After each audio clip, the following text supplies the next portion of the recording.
Hello, everyone, and welcome again to another Teacher Joseph podcast.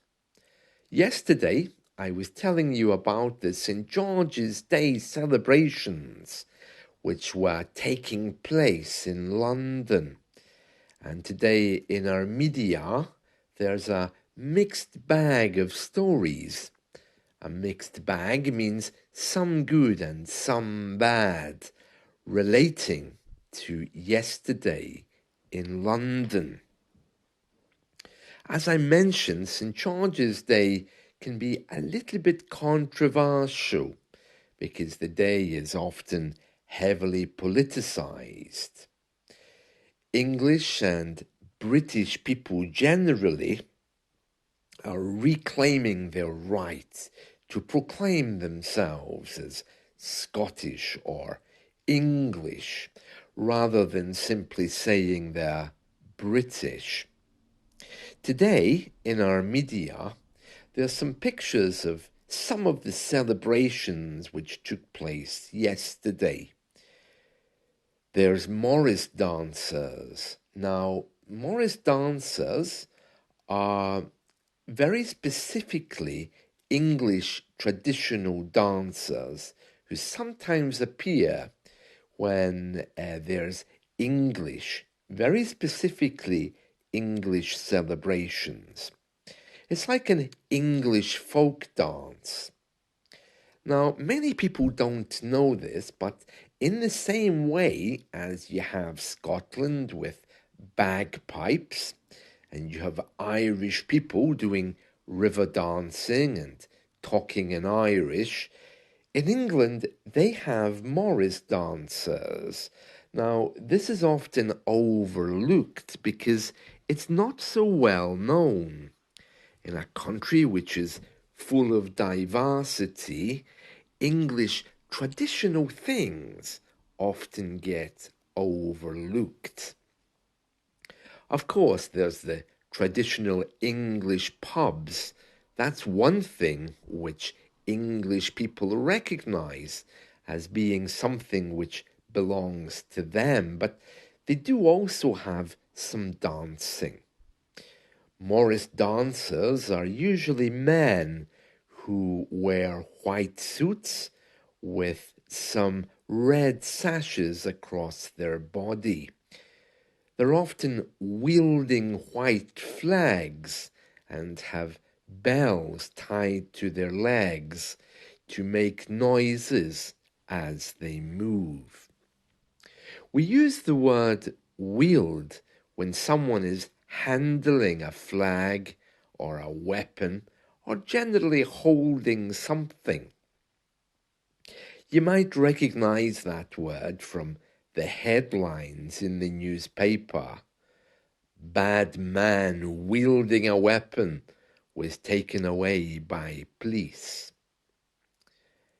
A man was wielding a bat in the shopping centre and the security officers detained him. But wielding is not always something bad. In this case, and in the picture I'm looking at now, the Morris dancers are wielding flags. Let me just talk a little bit about this picture. So there's a group of men who clearly have been practicing their choreography because they're moving at exactly the same speed and pace. And it's quite obvious from this photo that they've all jumped into the air at the same moment. They have bells tied to their legs, they're wielding flags, they have red sashes across their chests. There's many people watching them, and what's quite striking about this photo is the mixture of colours. So the shopping centre seems to be themed with a brown kind of colour.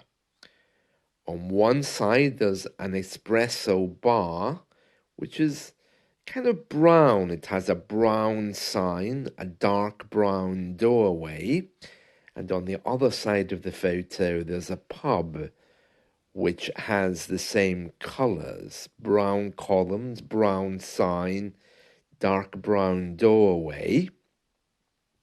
And in the middle there's a huge arch, and light is streaming in the window.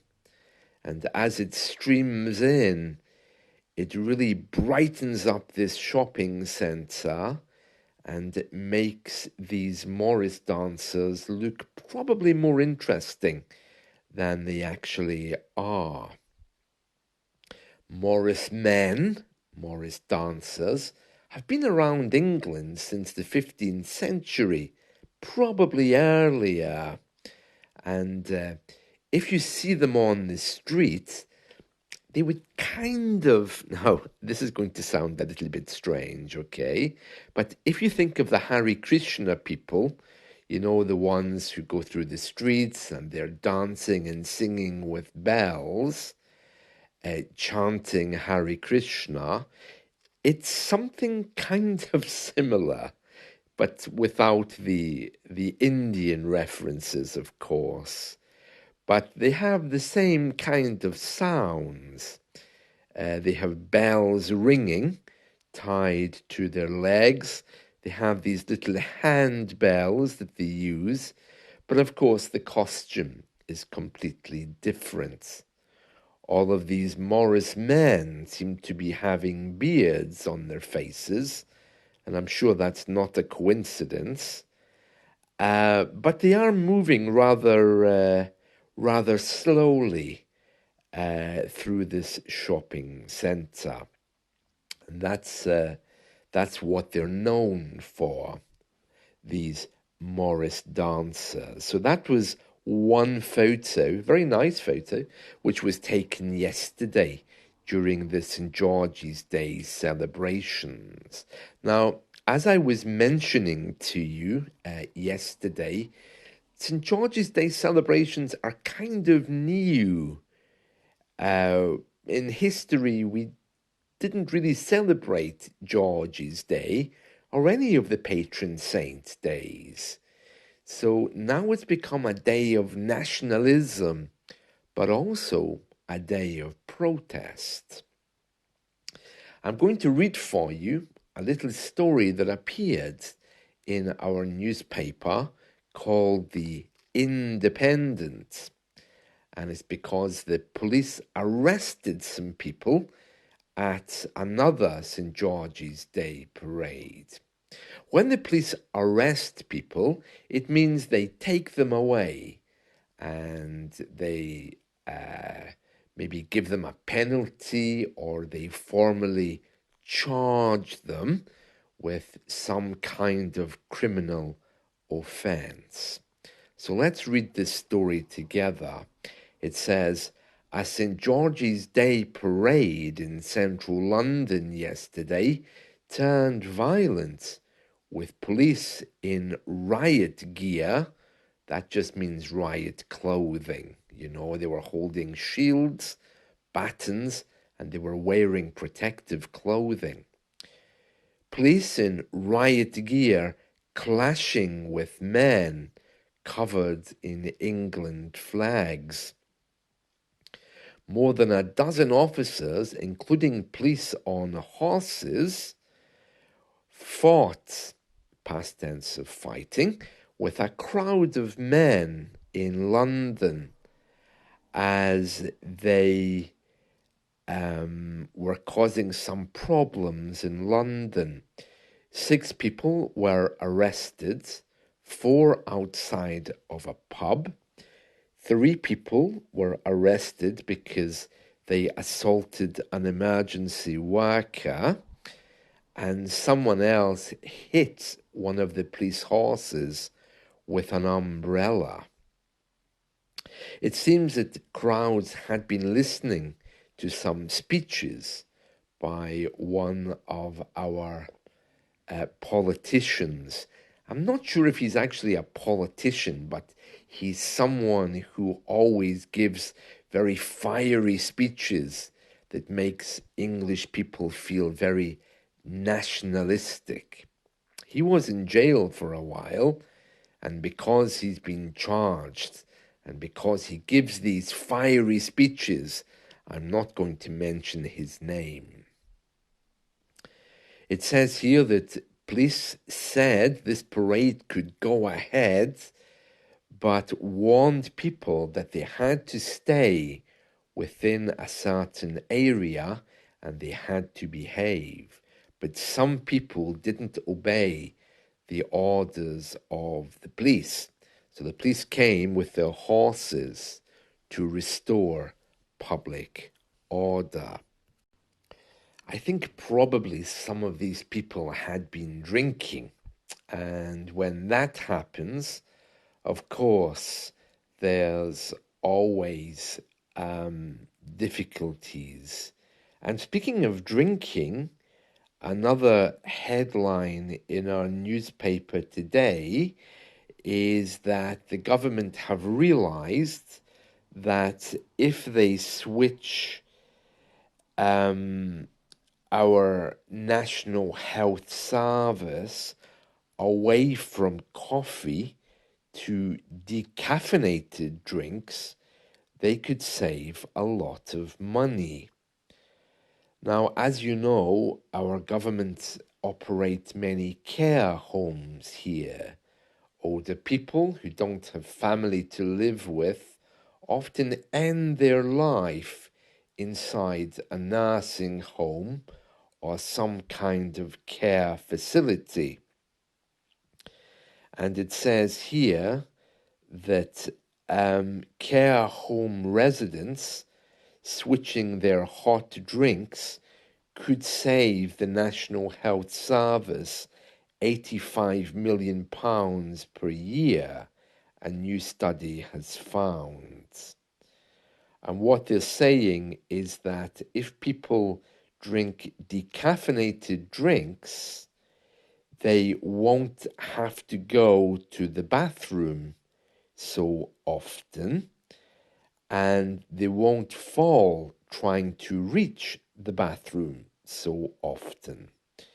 So it's basically saying that if they give them decaffeinated drinks, there won't be such a rush to use toilet facilities.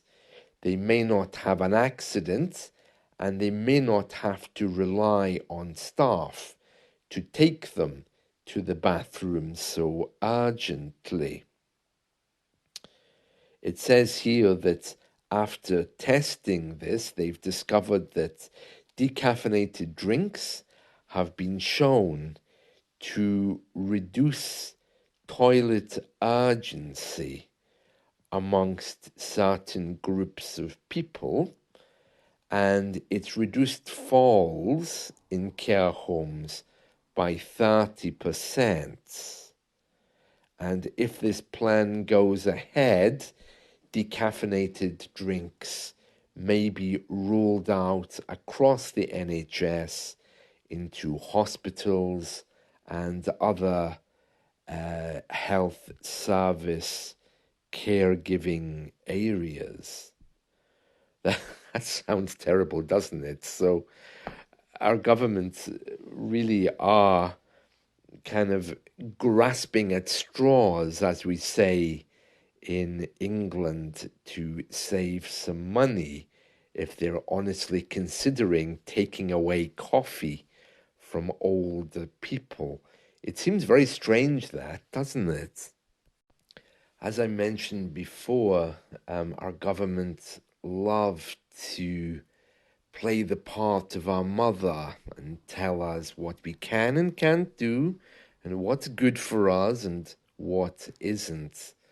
It's unclear if these changes would cover all of the NHS, because bearing in mind the four nations each have their own responsibilities.